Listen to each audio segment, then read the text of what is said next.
ST कर्मचाऱ्याचा न्यायासाठी एल्गार, बदली रद्द करा अन्यथा उपोषणासह आत्मदहन, कुटुंबाच्या जीविताची जबाबदारी प्रशासनावर. अहिल्यानगर विभागातील एसटी कर्मचारी गणेशदीप भगवान चेमटे यांनी आपल्यावर होत असलेल्या कथित अन्यायाविरोधात आक्रमक भूमिका घेतली असून न्याय न मिळाल्यास उपोषण आणि आत्मदहन आंदोलन करण्याचा गंभीर इशारा दिलाय.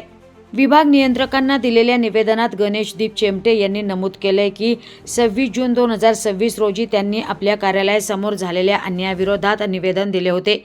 या निवेदनात शेवगाव आगारातून पाथर्डी आगारात करण्यात आलेली आपली बदली रद्द करण्यात यावी किंवा श्रीमती सज्ञाना दैफळे यांची नियमानुसार श्रीरामपूर आगारात बदली करण्यात यावी अशी मागणी करण्यात आली होती.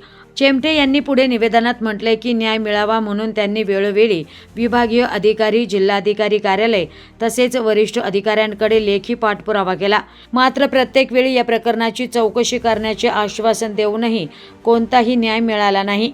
याउलट चौकशी समितीकडे प्रकरण प्रलंबित असल्याचे कारण सांगून वेळकाढूपणा करण्यात आला. तसेच आंदोलनाच्या तारखेच्या वेळी आजारपणाची कारणे दाखवत आपल्याला रुग्णालयात दाखल करण्याचे प्रयत्न झाले. आपल्या आंदोलनात अडथळे आणण्याचा प्रयत्न करण्यात आला आणि प्रशासनाने चुकीची माहिती देऊन आपल्याला बदनाम करण्याचाही प्रयत्न केल्याचा गंभीर आरोप त्यांनी केलाय. निवेदनात आणखी एक गंभीर आरोप करण्यात आलाय. विभागीय कर्मचारी वर्ग अधिकारी क्रमांक 2 यांनी खाते अंतर्गत जाणीवपूर्वक त्रास देत अन्याय केल्यामुळेच ही परिस्थिती निर्माण झाली आहे, असंही चेमटे यांनी म्हटलंय.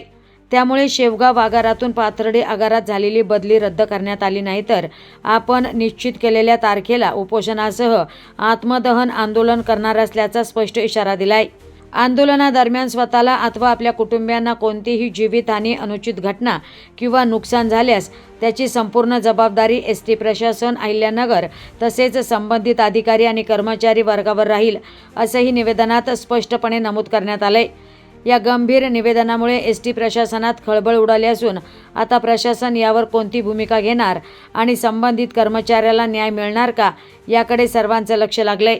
माझे नाव गणेशदीप भगवान चेमटे. मी शेवगाव आगार येथे कार्यरत असताना माझी अचानक बदली झाल्यामुळे मी त्यांना विचारलं माझी बदली का झाली. तुमच्या विरुद्ध तोंडी तक्रार एका महिला वाहकाने केली. तोंडी तक्रारीवरून माझी बदलीची ऑर्डर शेवगाववरून पाथर्डीत काढण्यात आली. मी गेले वर्षापासून कॅन्सरची रजा भोगून एसटी शेवगाव आगारामध्ये हजर झालो होतो. 11 महिन्याची मी रजा भोगून माझ्यावर झालेला अन्यायकारक बदली ही महामंडळाने आणि प्रशासनाने थांबवावी आणि माझी जी तक्रार केली तिची बदली इतर आगारात करणे. मी पाथर्डी आगारात हजर होण्यास तयार आहे.